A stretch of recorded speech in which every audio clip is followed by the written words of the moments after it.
My name is Claire, 35 years old, and until 6 months ago, I thought I had the perfect life. A successful career as a marketing director, a beautiful home in the suburbs, and a 12-year marriage to James that everyone envied. Then I found something that shattered everything I believed about us. One discovery led to another until I couldn't ignore the truth anymore. Before I share how I discovered my husband's betrayal, let me know where you're watching from and hit that like and subscribe button. Trust me, you'll want to stay for what happens next. 12 years of marriage. That's what I had invested with James when everything fell apart. We met at a charity gala 14 years ago. I was working in marketing for a cosmetics company, just starting to climb the corporate ladder. James was already making his mark in investment banking, tall, confident, and impossibly charming. I remember how he approached me that night, champagne glass in hand, and somehow managed to make a fundraiser for children's cancer research. The backdrop for the most engaging conversation I'd had in years. He listened when I spoke about my career ambitions. Not the fake listening men sometimes do while waiting for their turn to speak, but genuinely hanging on every word. By the end of the night, he had my number and a promise for dinner the following week. Our courtship was like something from a romantic movie. James would send flowers to my office for no reason. He planned elaborate dates from picnics in the park to weekend trips to wine country. Within 6 months, I had met his parents in Boston, and he had charmed my family in Portland. Everyone approved. Everyone thought he was perfect. The proposal came a year later during a sunset dinner on the beach. I still remember the exact words, "Claire, you make everything in my life better. Will you marry me?" The ring was stunning, a 3-carat diamond that must have cost him 3 months' salary. I said yes immediately. Our wedding was everything I had dreamed of as a girl. 200 guests at the Grand Meridian Hotel, a custom gown that made me feel like royalty, and a honeymoon in Santorini that lasted 2 perfect weeks. When we returned, we bought our first home together in Hampton Heights, the kind of neighborhood where people aspire to live. 4 bedrooms, 3 bathrooms, a gourmet kitchen, and a backyard made for entertaining. We settled into married life easily. James continued climbing the ranks at Foster & Blackwell Investment Group, while I pursued my own career path, eventually becoming the marketing director at Lumina Brands. We hosted dinner parties where our friends would comment on how beautiful our home was, how perfectly we complemented each other, how lucky we were. "You guys are the gold standard," my friend Melissa once told me after one such dinner. "The way James looks at you, even after all these years, it's what we're all hoping for." I believed her. I believed everything. Why wouldn't I? From the outside, and even from where I was standing, we had built something special. My job demanded long hours and occasional travel, but I loved the work. Creating campaigns that resonated with consumers, leading a team of creative people, seeing our market share grow year after year. James always supported my ambitions, at least verbally. "That's my girl taking over the world, one advertisement at a time," he would say when I shared news of a successful campaign launch.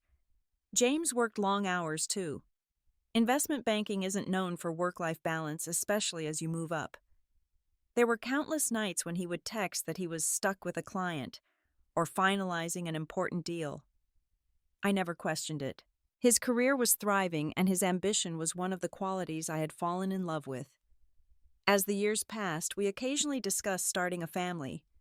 James was eager, but I hesitated. My career was hitting its stride, and I wasn't ready to step back. James would say he understood, but sometimes I caught a look of disappointment in his eyes. "We have time," he would assure me. "But not forever, Claire." Looking back, I can see the small cracks that started to form. Cracks I painted over with rationalizations and busy schedules. James began coming home later. Our weekends, once filled with adventures together, became more separate. He'd golf with clients while I caught up on work or met friends. Our conversations grew shorter, more functional. "How was your day?" "Fine." "What's for dinner?" "Whatever you want." Simple questions, simple answers, nothing deeper. The physical intimacy changed too. What had once been spontaneous and frequent became scheduled and rare. I told myself this was normal for long-term couples. Everyone goes through phases. We were busy. We were tired. We were comfortable. There were more business trips for James. A conference in Chicago. A client meeting in San Francisco. A training program in New York. Sometimes I would suggest joining him for the weekend portion, but there was always a reason why it wouldn't work. "The schedule is packed," he would explain. "I wouldn't have time to see you anyway." I noticed small changes in his behavior. A new premium cologne replacing the one I had given him for Christmas. More frequent visits to the gym. A wardrobe update that included designer shirts I hadn't seen before. When I complimented him, he would shrug it off. "Just trying to look professional, keep up with the younger guys at the office." At dinner parties, I sometimes caught my female friends looking at James with appreciation. "Your husband is aging like fine wine," my friend Sarah once whispered to me. It created a small knot of insecurity in my stomach, but I pushed it away. He was my husband. We had built a life together. For our 12th anniversary, James took me to Maison Laurent, the most exclusive restaurant in the city. We dressed up, drank expensive champagne, and reminisced about our years together. Yet something felt hollow. The conversation didn't flow as easily as it once had. There were too many silences, too many moments when I caught him checking his phone under the table. "Is everything okay?" I asked him over dessert. "Everything's perfect," he answered, reaching for my hand. 12 amazing years with the most beautiful woman in the world. What more could I ask for? I smiled and believed him because I wanted to believe him. Because the alternative was too painful to consider. Because I had invested 12 years in this marriage, in this life we had built together. I didn't know then that it was all about to crumble. I didn't know that the perfect life I thought we had was nothing but a carefully constructed facade. The first thing I noticed was the password on his phone. For years we had known each other's phone passwords. It wasn't about snooping, it was practical. If his phone was charging and mine was dead, I could use his to call a rideshare. If I was driving and needed to respond to a text, he could do it for me. Open access, no secrets. Then one day I picked up his phone to check the weather while mine was updating and the screen asked for a 6-digit code I didn't recognize. "You changed your password," I said, trying to sound casual. James glanced up from his laptop. "Oh yeah, company policy. We have to change all our passwords every 30 days now. Security protocols." He took the phone from my hand, entered the code, and handed it back. "It's 290517. I nodded and didn't think much of it at the time. But a week later, when I tried to use his phone again, that code no longer worked. "You changed it again?" I asked. "Sorry, force of habit," he said, not meeting my eyes. He didn't offer the new code, and something in me didn't want to ask. Then there were the phone calls. James had always taken work calls at home, often on speaker while cooking or with me beside him. Now he would step onto the porch or into another room. "Sorry, it's Jenkins about the Apex deal.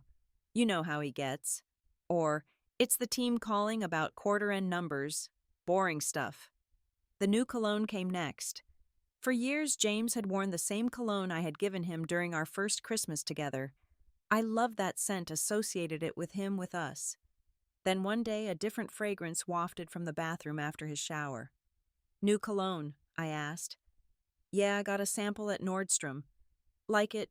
It was more expensive, more attention-grabbing." "It's nice," I lied. "Different." His clothing style changed too.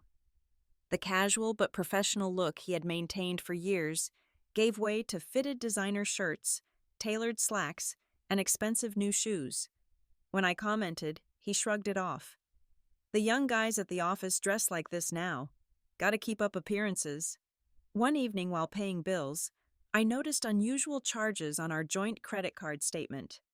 A charge for $300 at L'Apparel, an upscale lingerie store. Another for $450 at Tiffany & Co. Neither were around my birthday or our anniversary. "What's this charge at L'Apparel?" I asked, showing him the statement. James barely glanced at it. "Oh, that was supposed to be a surprise. It's for you for our weekend away next month. And Tiffany's? Same thing. Anniversary gift. You weren't supposed to see that yet. It made sense, except our anniversary was 4 months away, and he had never planned that far ahead for gifts. Still, I wanted to believe him. I needed to believe him. A week later, James canceled our dinner plans at the last minute. We had reservations at Bella Luna, my favorite Italian restaurant, but as I was getting dressed, he called, "Claire, I'm so sorry. Emergency meeting with the Reynolds account. Their CFO flew in unexpectedly, and we need to rework the entire portfolio tonight. Can't someone else handle it?" I asked already, knowing the answer. "I wish. I'm the lead on this one. Don't wait up, it's going to be a late one." That night I couldn't sleep. The empty space beside me felt accusatory. My mind raced with possibilities I didn't want to consider. Was I being paranoid, insecure? The next morning at breakfast, James looked tired but cheerful. "How did the meeting go?" I asked. "Brutal. These guys want the impossible, but we'll make it work somehow." He kissed my cheek before leaving. "Dinner tonight for sure. I promise." My friend Sarah noticed my distraction during our lunch that day. "Everything okay? You seem a million miles away." I considered telling her about my suspicions, but stopped myself. Saying them out loud would make them real, and I wasn't ready for that. "Just work stress," I said. "If you say so," Sarah replied, unconvinced. "But remember, sometimes what looks like paranoia is just your intuition trying to tell you something." That evening, I decided to surprise James at his office. I would bring dinner meet this Reynolds client show support for his long hours. I dressed nicely ordered from his favorite steakhouse and drove downtown to the Foster and Blackwell building. When I arrived at 7:30, the receptionist informed me James had already left for the day. "Left? Are you sure he had a meeting with the Reynolds account?" She checked the calendar. "No Reynolds meeting on the schedule today. Mr. Watson left about an hour ago with Audrey. I assumed they were meeting clients off-site." Audrey? The name meant nothing to me. "His executive assistant, Audrey Peters. She's been with him for about 6 months now." 6 months. James had never mentioned hiring a new assistant. I thanked the receptionist and left the food growing cold in the bag. When I got home, James was still out. I tried calling, but it went straight to voicemail. He finally came home around 11, smelling of scotch and that new cologne. "Where were you?" I asked, trying to keep my voice level. He startled slightly at seeing me still up. "The meeting, like I said. It ran long, then we went for drinks to smooth things over." The meeting that wasn't on the office calendar. A flicker of something crossed his face. It was last minute. Happened at the Capitol Hotel instead of the office. "With Audrey?" He paused before answering. "Yes, with my assistant. She had all the files and presentations. Why are you interrogating me?" "I'm not. I went to surprise you with dinner, but you weren't there." His expression softened. "That's sweet of you. I'm sorry the wires got crossed." He kissed my forehead. "I'm beat. Coming to bed." As I lay beside him that night, listening to his steady breathing, I felt sick to my stomach. I waited until he was deeply asleep, then carefully took his phone from the nightstand. The new password defeated me, but his laptop was on the kitchen counter, still logged in. I opened his email, feeling like a criminal in my own home. Nothing suspicious in his inbox. No emails from anyone named Audrey, except routine office communications. Nothing in his sent items either. I was about to close the laptop, feeling both relieved and ashamed, when I noticed his deleted items folder had hundreds of emails. I didn't look. I couldn't bring myself to cross that line. Not yet. I closed the laptop and returned to bed, where I stared at the ceiling until dawn, questioning my instincts and wondering if I was destroying my marriage with unfounded suspicion. The next morning, James acted as if nothing had happened. He made coffee, kissed me goodbye, and left for work as usual. I spent the day questioning myself, feeling guilty for not trusting my husband, for almost invading his privacy. That weekend, we hosted a dinner party for some of James's colleagues and their spouses. I threw myself into preparations determined to be the perfect hostess to prove to myself that everything was normal. During the evening, I noticed James seemed distracted, checking his phone frequently. One of the wives mentioned how lucky James was to have Audrey as his assistant. "She's so efficient," the woman said. "My husband says the whole office is jealous James snagged her when she transferred from the Boston office." I smiled tightly and changed the subject. Late that night, after everyone had left and James was in the shower, the house phone rang. When I answered, there was a pause. Then a female voice asked for James. "He's not available right now. Can I take a message?" I said. The line went dead. When I checked the caller ID, it showed unknown number. I didn't mention it to James. I was losing sleep, losing weight, losing my grip on what I had thought was reality. Part of me wanted to confront him directly to demand the truth. Another part was terrified of what that truth might be. So I said nothing, watched and waited, hating myself a little more each day for the person I was becoming, suspicious and fearful in my own marriage. After weeks of growing suspicion, I decided I needed to know more about James's work life, specifically about Audrey. I had avoided any direct investigation, hoping my concerns were unfounded, but the knot in my stomach grew tighter each day. I visited his company website and navigated to the staff directory. There she was, Audrey Peters, executive assistant to James Watson, vice president of client relations. Her profile photo showed a woman in her late 20s with long auburn hair, bright green eyes, and a dazzling smile. She was beautiful in that effortless way that makes other women immediately self-conscious. According to her brief bio, she had transferred from the Boston office 6 months ago, held an MBA from Wharton, and was on the leadership track at Foster & Blackwell. Not just a secretary, but an ambitious young professional using an assistant position as a stepping stone. My stomach churned as I clicked through to her linked social media profiles. Her Instagram, though mostly professional, showed glimpses of a vibrant social life. Cocktails with friends, yoga on the beach, charity galas. She was single according to her Facebook profile. 28 years old. 14 years younger than James. 7 years younger than me. I closed my laptop, feeling slightly sick.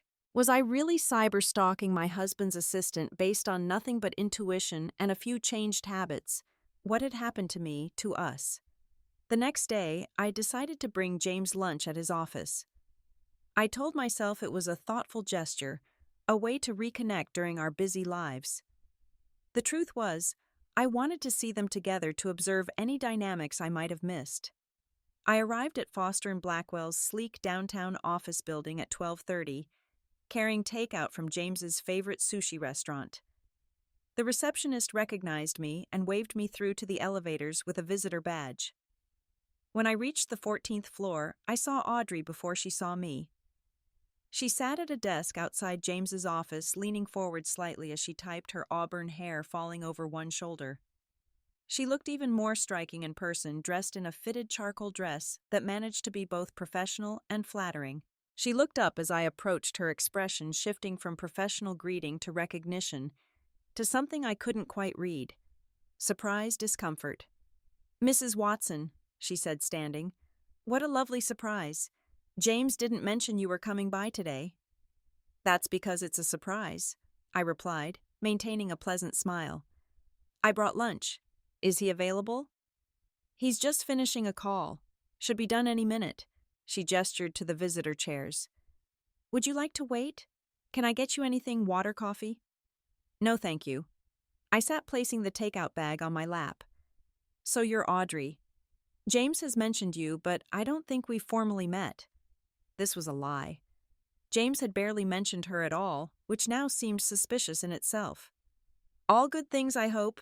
She laughed, a melodic sound that somehow grated on my nerves. "I've been working with James for about 6 months now. He's an amazing mentor." The way she said amazing carried a warmth that seemed beyond professional admiration. Or was I imagining things, projecting my fears? "He mentioned you transferred from Boston." That must have been a big change. It was, but worth it. The opportunities here are much better, and working directly with James has been She paused as if selecting her words carefully. Incredibly rewarding. Before I could respond, James's office door opened and he emerged engrossed in conversation with a colleague.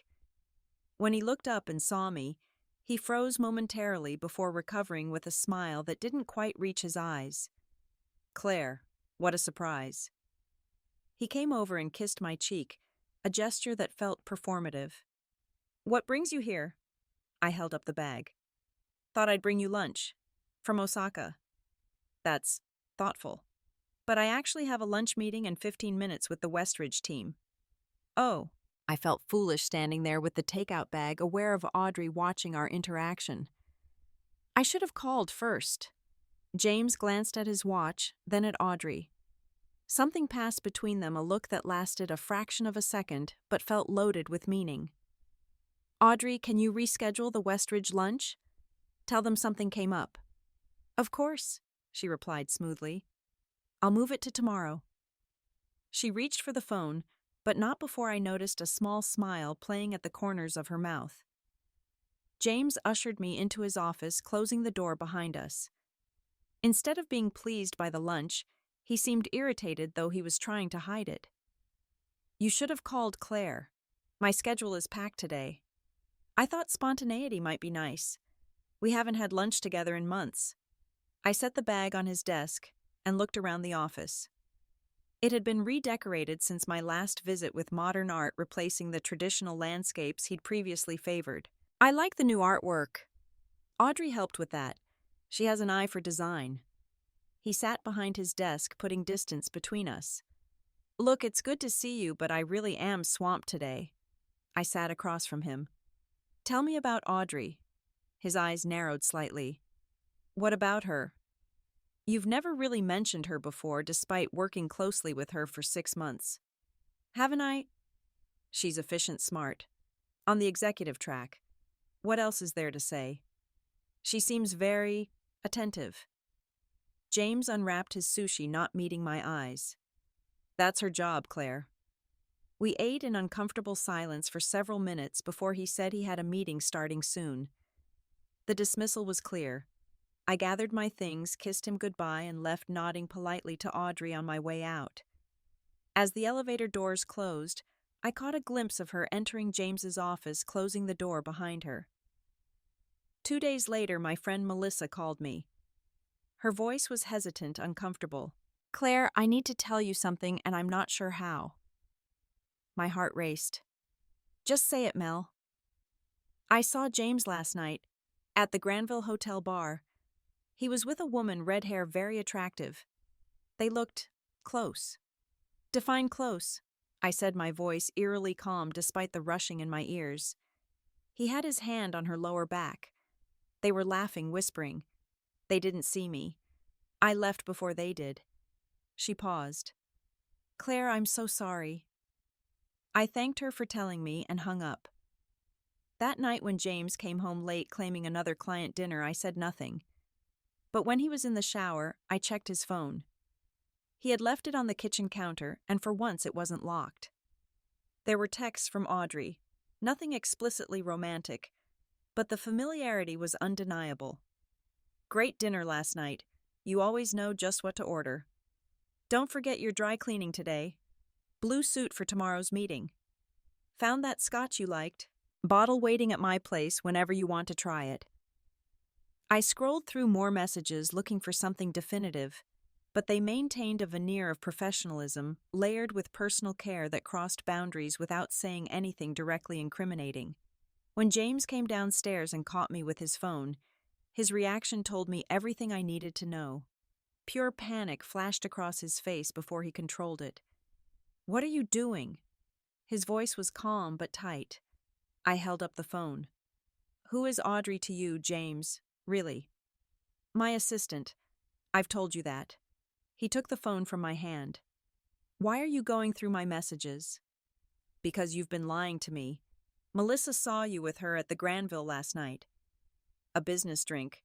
She's working on a major presentation with me. At the Granville, one of the most romantic hotels in the city, with your hand on her back. Melissa is exaggerating. It was nothing. These texts don't sound like nothing.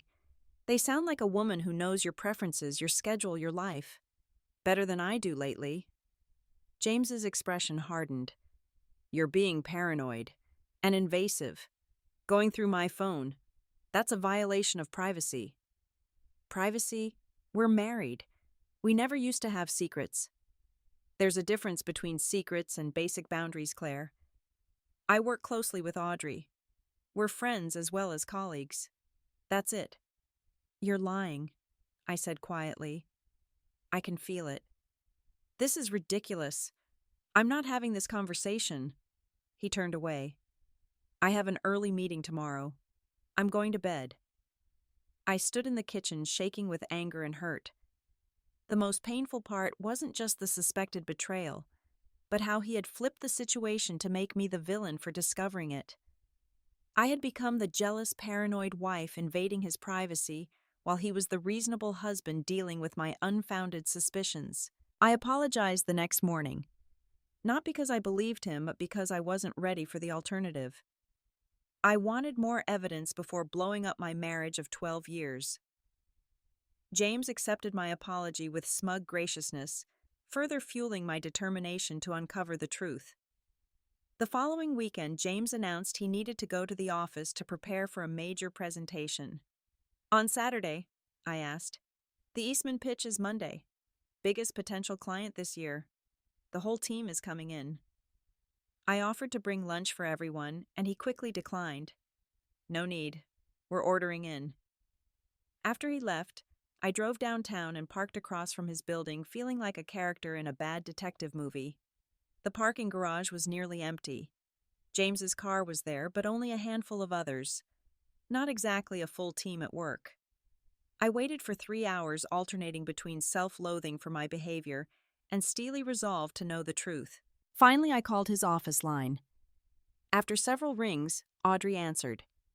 Foster and Blackwell, James Watson's office. Audrey, it's Claire Watson. Is James available? A pause. Oh, Mrs. Watson, let me check if he's available. Another long pause before James came on the line, his voice unnaturally bright. Claire, everything okay? Yes, just checking when you might be home. How's the team doing with the presentation? Good. Making progress. Background noise suggested he was in a public place, not a quiet Saturday office. Probably another few hours at least. I see. Well, good luck. See you tonight. I hung up and drove home, nauseated by the confirmation of what I had suspected. There was no team meeting. Just James and Audrey together on a Saturday, lying about their whereabouts. That night I barely slept. I lost another 3 pounds that week. Friends commented on my appearance, my distraction.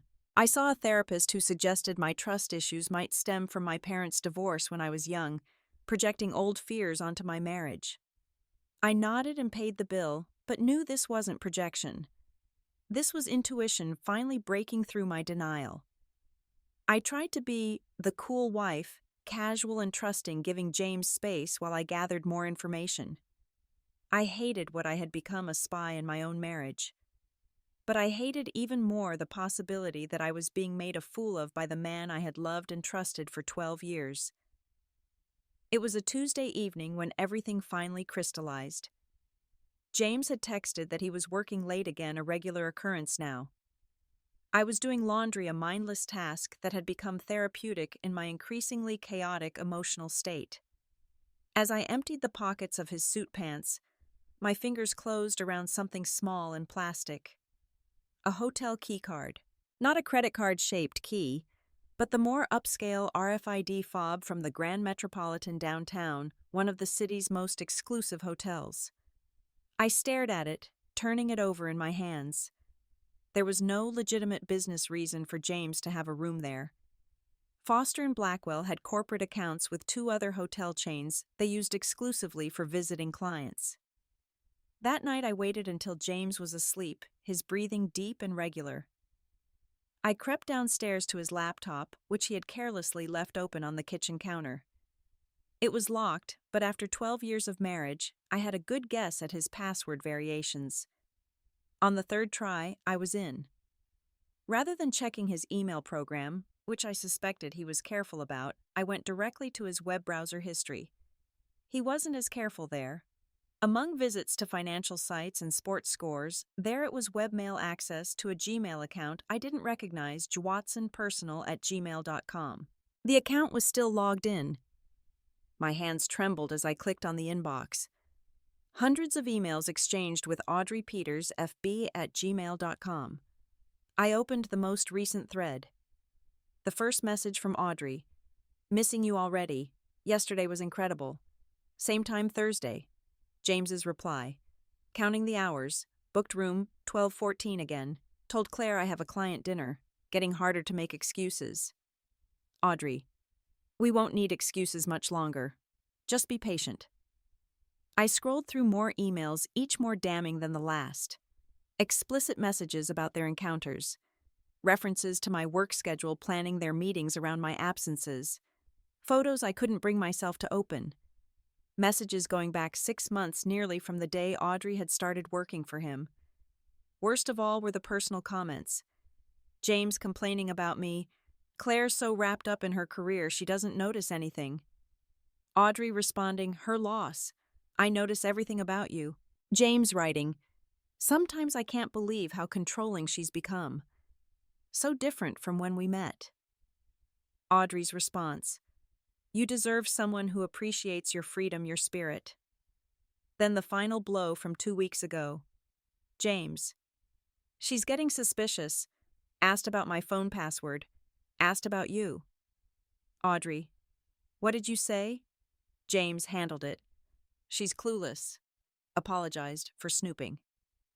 My body reacted before my mind could process what I was reading. I ran to the bathroom and threw up, heaving until there was nothing left but bile and tears. I slid down against the cool tile wall, shaking uncontrollably, trying to muffle my sobs with a towel so I wouldn't wake James. James, my husband of 12 years, the man I had built my life around. He had been sleeping with his secretary for 6 months, laughing at me behind my back, calling me controlling and clueless. I stayed in the bathroom for what felt like hours, cycling through shock, devastation, rage, and back again.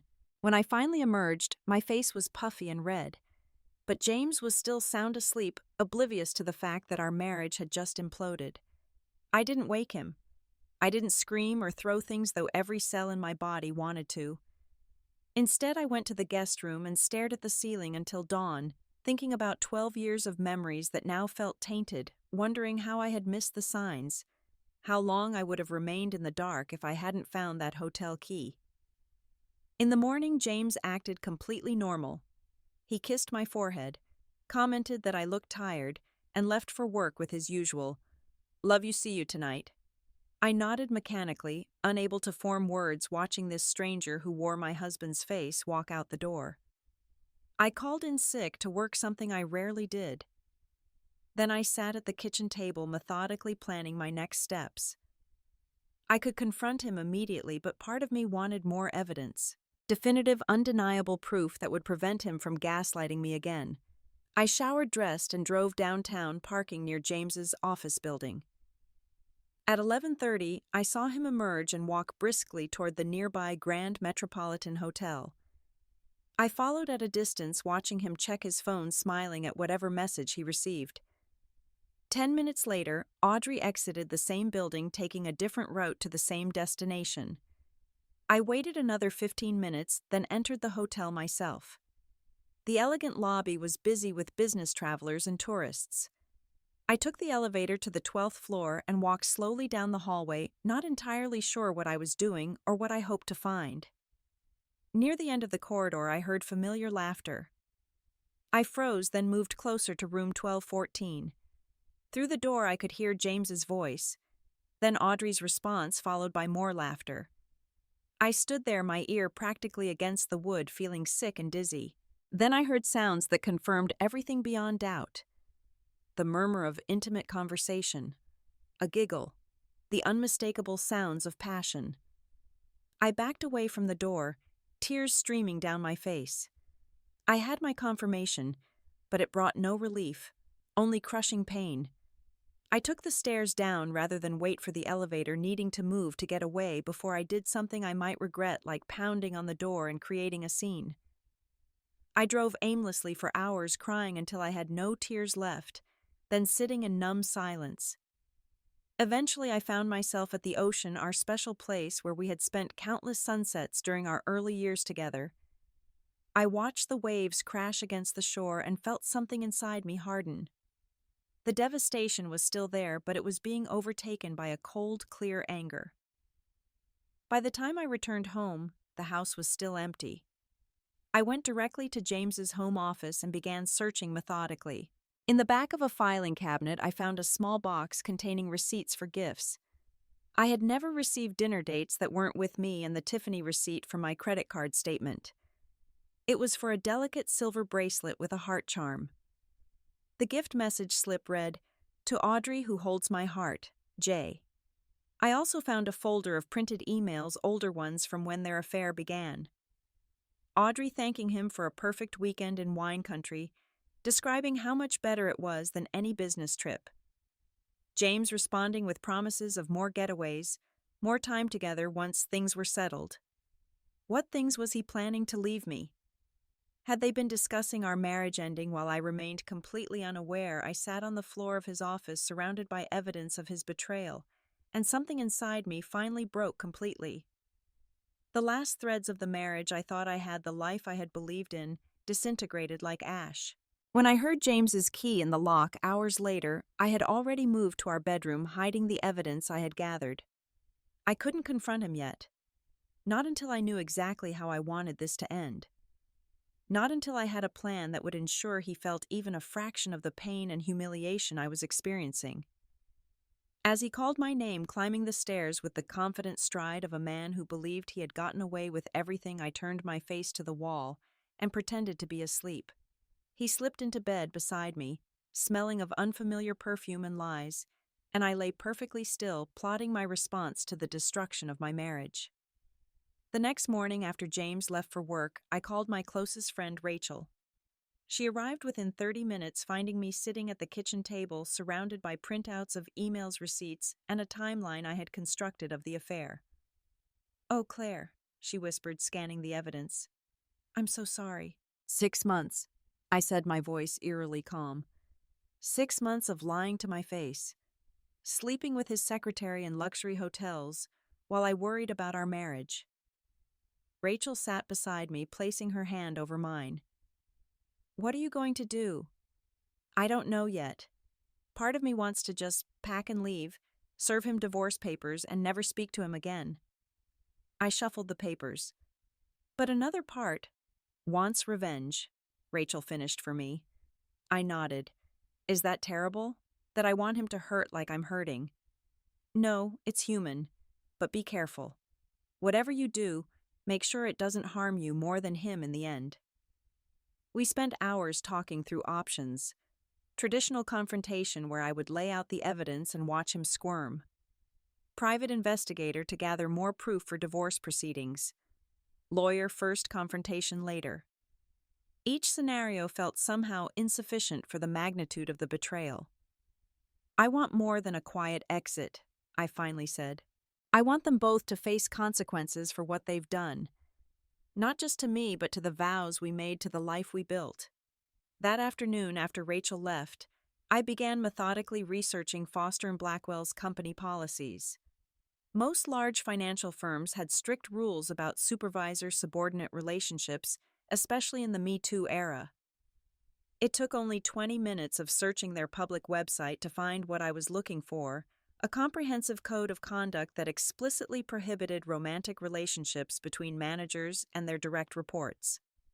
Section 4.2 stated clearly, "To avoid conflicts of interest and potential abuse of power dynamics, employees may not engage in romantic or sexual relationships with anyone under their direct supervision. Such relationships must be disclosed to HR immediately, resulting in reassignment of supervisory duties." James wasn't just having an affair. He was violating company policy, potentially jeopardizing his position, his reputation, and possibly even facing legal consequences if the relationship were ever scrutinized for power imbalance issues. I took 3 days off work telling my boss I had a family emergency. In those 3 days, I transformed from devastated wife to methodical strategist. I compiled and organized all the evidence: screenshots of emails, texts, receipts, hotel stays.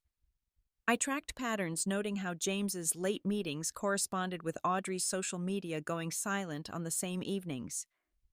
Through a fake email account, I reached out to one of James's more sympathetic colleagues, posing as a prospective client with concerns about the company culture.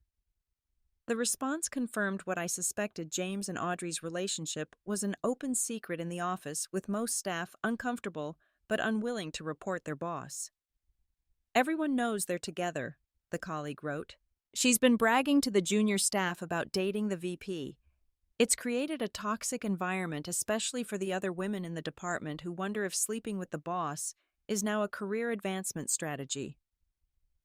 My plan began taking shape. James had an important board meeting scheduled for the following week. All the senior partners would be present, along with key clients. It would be held in the main conference room directly across from where Audrey's desk was positioned. Each night, James came home late, offering transparent lies about client meetings and project deadlines.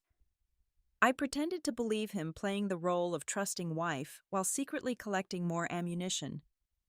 I gathered his worn clothes, especially his underwear, from the laundry basket. Instead of washing them, I stored them in a separate bag in the back of my closet. When Rachel came over again and saw what I was planning, she was concerned. "Claire, this is extreme. Are you sure you want to do this? It could backfire, make you look unstable." "They made me look like a fool for 6 months," I replied. "They laughed at me behind my back, called me clueless and controlling. I want them both to feel exposed, humiliated, just like I've been." "And after what then?" "Divorce. Fresh start. Never looking back." I rehearsed what I would say, how I would act. I envisioned the scene playing out, preparing myself emotionally for every possible reaction. I needed to appear calm, controlled, dignified, even in my revenge. This wasn't about a hysterical outburst, but a calculated response to months of deceit. The day before I planned to act, I went shopping for a new outfit. Not something provocative or attention-seeking, but a sleek professional ensemble that projected confidence and authority. A navy blue tailored suit, crisp white blouse, and low heels that wouldn't impede my exit. I had my hair trimmed, my nails manicured. War paint of a sort. That evening I called the building security guard at Foster and Blackwell, a friendly older man named Frank who had always chatted with me during my infrequent visits. "Mrs. Watson." "How are you?" he greeted me warmly. "Good, Frank. Listen, I'm planning to surprise James with lunch tomorrow, around noon. I was hoping I could bypass the visitor check-in, make it a real surprise." "For you, absolutely. I'll make sure you get right up." The final piece of my plan clicked into place. That night, as James slept beside me, blissfully unaware of what was coming, I lay awake surprisingly calm. The weeks of anxiety and suspicion had given way to a cold clarity of purpose. Tomorrow would be the end of my marriage, but it would be an ending on my terms. The morning of my planned confrontation, I woke before James and prepared breakfast as usual. I kissed him goodbye, accepting his lie about a board meeting running late that evening with a smile. As soon as he left, I began getting ready. I dressed in my new navy suit, applied makeup with care, and styled my hair in a sleek professional updo. I packed a large designer tote bag with James's collected dirty laundry, focusing on his underwear, and added the folder of printed evidence I had gathered. I arrived at Foster and Blackwell's building at precisely 11:45 a.m. Frank, the security guard, waved me through with a friendly smile. No visitor badge required. I took the elevator to the 14th floor, my heart pounding, but my resolve unwavering. The elevator doors opened to reveal the familiar reception area. Several staff members were milling about, preparing for lunch or returning from morning meetings. They barely glanced at me, accustomed to visitors in the busy office. I walked confidently toward James's corner of the office where I knew Audrey's desk was positioned outside his door. As I approached, I could see her clearly auburn hair falling over her shoulders as she typed intently at her computer. She was wearing a tight green dress that highlighted her figure, looking every bit the ambitious young professional on the rise. The main conference room across the hall had glass walls, and through them I could see James and several other executives gathered around the large table documents spread before them. The board meeting was in progress. I took a deep breath and approached Audrey's desk. She looked up, her professional smile freezing when she recognized me. "Mrs. Watson," she said, recovering quickly. "What a surprise. James didn't mention you were coming in today." "No, I imagine he didn't." My voice was calm, steady. "Is he in a meeting?" Audrey glanced toward the conference room. "Yes, the quarterly board meeting. It's scheduled until 2. Would you like me to let him know you're here?" "No need to disturb him just yet." I set my tote bag on the corner of her desk. "I brought something for both of you, actually." Her eyebrows raised, slightly confusion crossing her features. "For both of us?"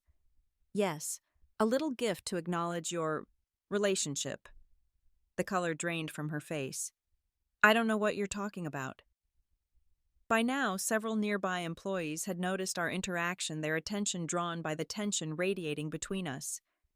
The office had grown quieter, conversations tapering off, as people sensed something unusual was happening. "I think you do, Audrey." I opened my tote bag and began removing items, placing them deliberately on her desk. "First, these are for you. James's dirty underwear from the past week, since you're so intimately familiar with them already." Audrey gasped as I placed several pairs of men's boxer briefs on her desk, soiled and unwashed. Her hands flew to her mouth, eyes widening in horror. "What are you doing?" she hissed, looking around at the now silent office where every eye was trained on us. "Just returning some items to their rightful owner," I replied, continuing to place more underwear on her desk. "You've been sleeping with my husband for 6 months, in hotels, on business trips, probably even here in the office. Did you really think I wouldn't find out?" The office had gone completely silent. Through the glass walls of the conference room, I could see several board members noticing the commotion, nudging James, whose back was to the door. "And here," I continued, placing printouts of emails beside the underwear, "are copies of your exchanges. I particularly enjoyed the ones where you called me clueless and controlling. Very creative." Audrey stood abruptly, knocking her chair backward. "Stop this. You're making a scene." "Am I? I thought I was being remarkably restrained considering the circumstances." I arranged the last pair of underwear on top of her keyboard. "Did you know that Foster and Blackwell has a strict policy against supervisors dating their direct reports? Section 4.2 of the Company Code of Conduct. I wonder if HR is aware of your arrangement." By now, a small crowd had gathered, maintaining a respectful distance but clearly witnessing everything. From the corner of my eye, I saw the conference room door open, and James emerged, his face contorted in confusion and dawning horror. "Claire," his voice was strangled. "What are you doing here?" I turned to face him, oddly calm, now that the moment had arrived. "Hello, James. I was just returning some of your belongings to your girlfriend, and sharing some of your private correspondence with her. You know the emails where you discuss how clueless your wife is while you're sleeping with your secretary in luxury hotels?" James's face flushed deep red, then paled dramatically. Behind him, several board members and executives had gathered at the conference room doorway, taking in the scene with expressions ranging from shock to disapproval. "This isn't the place for this," James hissed, stepping toward me. "Isn't it? Where would be more appropriate? Our home, where you've been lying to me for months, the Grand Metropolitan Room, 1214, where you took her Tuesday afternoon." My voice remained steady, controlled. "No, I think this is exactly the right place, where your colleagues can see what kind of man they've promoted to vice president." I reached into my bag one final time and pulled out my wedding ring. With deliberate slowness, I placed it atop the pile of underwear on Audrey's desk. "I've filed for divorce. The papers will be delivered to your office tomorrow. Don't come home tonight. or ever again. The silence was absolute as I turned to leave. James reached for my arm, but I stepped away from his grasp. Claire, please. Let me explain. It's not what you think. I looked at him directly for the first time, meeting his panicked eyes with cold clarity. It's exactly what I think. 6 months of lies, betrayal, and disrespect. Did you really believe I was that stupid, James, that I wouldn't notice? Or did you just not care enough to hide it better? From the gathered crowd, I heard whispers saw phones discreetly recording. Someone from HR was pushing through, looking horrified at the display on Audrey's desk. You violated company policy, I said, raising my voice slightly so everyone could hear. Engaging in a relationship with your direct report, creating a hostile work environment for other female employees, using company resources and time to conduct your affair. I wonder what the board will think about that. As if on cue, an older man in an expensive suit stepped forward from the conference room doorway. From James's sudden rigid posture, I guessed this was someone important. The CEO, perhaps, or board chairman. Watson, the man said sharply. My office, now. He glanced at Audrey, whose face was scarlet with humiliation. You too, Ms. Peters. I smiled, slightly nodded to the executive, and began walking toward the elevator. As I passed through the stunned office, I heard the murmurs beginning, saw the shocked expressions, the furtive glances. My public humiliation had become theirs instead. In the elevator alone at last, I exhaled deeply. My hands were shaking, and tears threatened, but I held them back. Not here. Not yet. I had maintained my dignity, my control. I had exposed their betrayal in the most public, consequential way possible.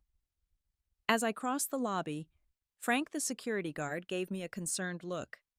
Everything okay, Mrs. Watson? I smiled tightly. Everything is exactly as it should be, Frank. Have a good day. I walked out into the bright afternoon sunlight, a weight lifted from my shoulders. My marriage was over, but on my terms. The deception was exposed. The truth was finally out in the open where it belonged.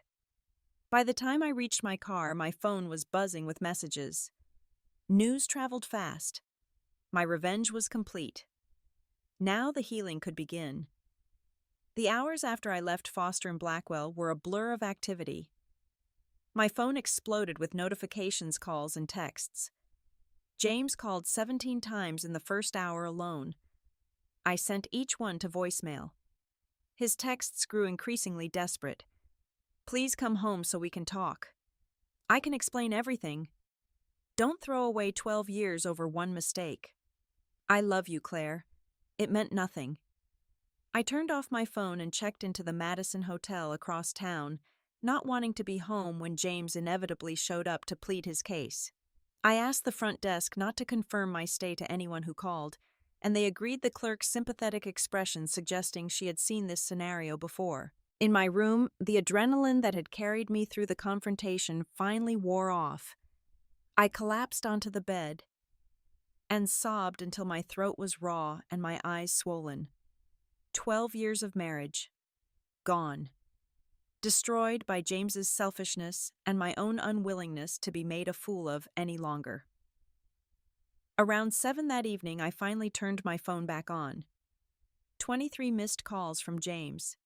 5 from Audrey, surprisingly. Numerous texts from friends who had already heard about what happened.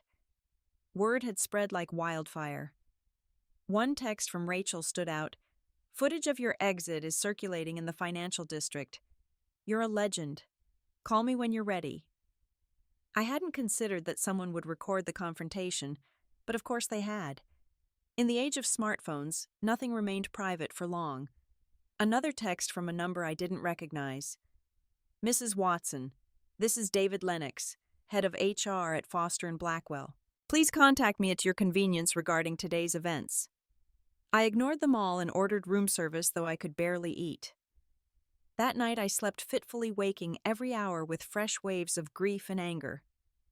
The next morning I called the divorce lawyer I had already consulted. I want to file immediately, I told her, and I want everything documented about the affair.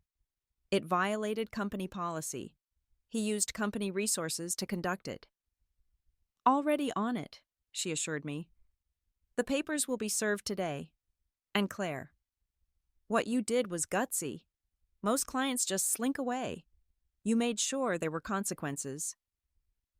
After the call, I finally contacted Rachel, who came to the hotel with fresh clothes and moral support. You're all over the financial district gossip, she told me.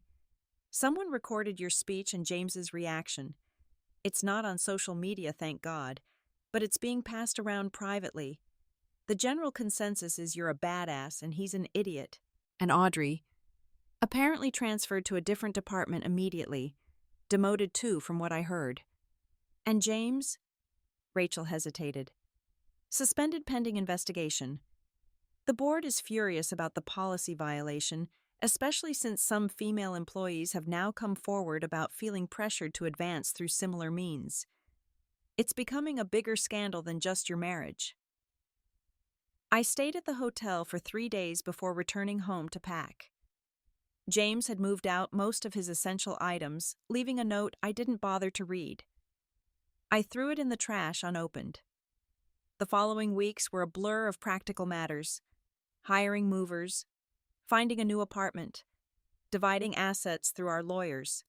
James attempted to contact me several times, but I maintained strict no contact except through legal channels. Through mutual friends, I learned he had been terminated from Foster and Blackwell. Their official statement cited violations of company policies and ethics standards.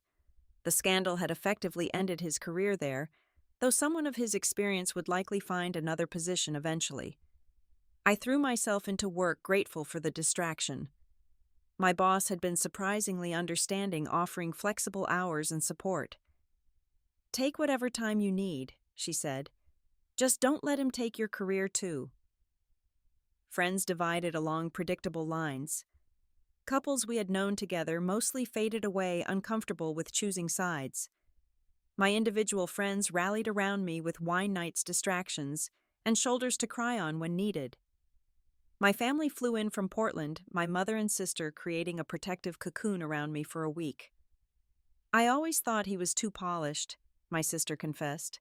Too perfect. Nobody's that perfect unless they're hiding something. The divorce proceedings moved forward. James initially tried to contest the division of assets, claiming my public humiliation of him had damaged his earning potential.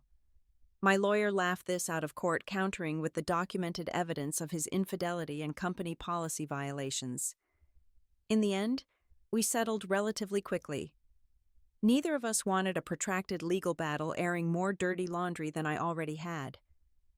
The house was sold, assets divided. 12 years of marriage reduced to columns in a spreadsheet. The healing process was neither linear nor quick. Some days I felt strong, empowered by my refusal to be a victim. Other days the grief overwhelmed me, and I questioned everything about our relationship. Had he ever truly loved me? Were there signs I missed years ago? Was I somehow complicit in the collapse of my marriage by focusing too much on my career? Therapy helped. Twice weekly sessions where I could voice these doubts without judgment. My therapist never told me I was right or wrong to have done what I did, only that I needed to process both the betrayal and my response to it. Revenge can be momentarily satisfying, she said during one session, but it doesn't heal the underlying wound. Only you can do that with time and self-compassion. 3 months after the confrontation, I ran into one of James's former colleagues at a coffee shop. She approached me hesitantly. I just wanted to say what you did was brave, she said quietly. The office was toxic with their relationship. Everyone knew nobody spoke up. You gave voice to what we were all thinking.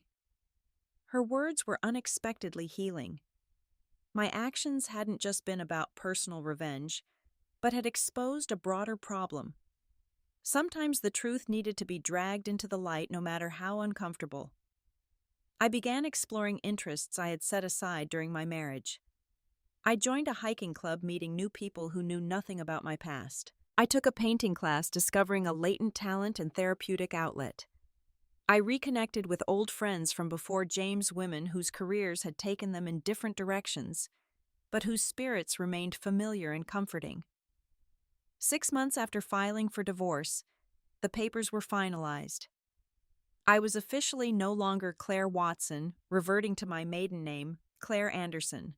The day the final documents arrived, I took myself out to a nice dinner, ordered an expensive bottle of wine, and toasted my new beginning. Dating again felt strange and frightening.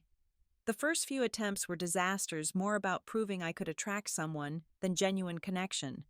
Eventually, I met Michael, a literature professor, who had also been through a difficult divorce. We took things glacially slow, both wary of repeating past mistakes. "I like that you stood up for yourself," he told me after I finally shared the full story of my marriage's end. "It shows self-respect." 1 year after the confrontation at Foster and Blackwell, I ran into Audrey at a restaurant across town. She was with friends laughing until she saw me, her expression freezing in recognition. For a moment, we just stared at each other across the room. Then, surprisingly, she gave me a small acknowledging nod before turning back to her companions. That brief exchange brought unexpected closure. We had both moved on. The past was finally becoming the past. Looking back now, I realize that James's betrayal, while devastating, forced me to rediscover my own strength. I had become complacent in our marriage, accepting less than I deserved, ignoring warning signs because confronting them was too painful. The humiliation I experienced was terrible, but the woman who emerged from that fire was stronger, wiser, and ultimately happier. I learned to trust my instincts again. That nagging feeling that something isn't right. It's usually your subconscious picking up on clues your conscious mind wants to ignore. I learned that maintaining appearances is far less important than maintaining self-respect. I learned that ending something painful, even something with a 12-year history, can be an act of self-love rather than failure. Most importantly, I learned that rock bottom can become a foundation. When everything falls apart, you get to decide what to rebuild and how to rebuild it. The life I have now isn't the one I planned, but it's authentic in a way my marriage never was built on truth rather than comfortable illusions. If you're facing betrayal right now, know this: the pain doesn't last forever. The humiliation fades.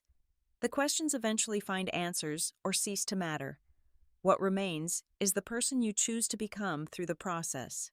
Choose to become someone stronger, someone wiser, someone who knows their worth and refuses to settle for less. Thank you for listening to my story. I know it was intense, but I hope it helps someone out there feel less alone. If you've experienced something similar, I'd love to hear how you handled it in the comments. Don't forget to like and subscribe if my story resonated with you, and share it with someone who might need to hear that there's life after betrayal. Remember, sometimes losing what you thought you wanted leads to finding what you truly need.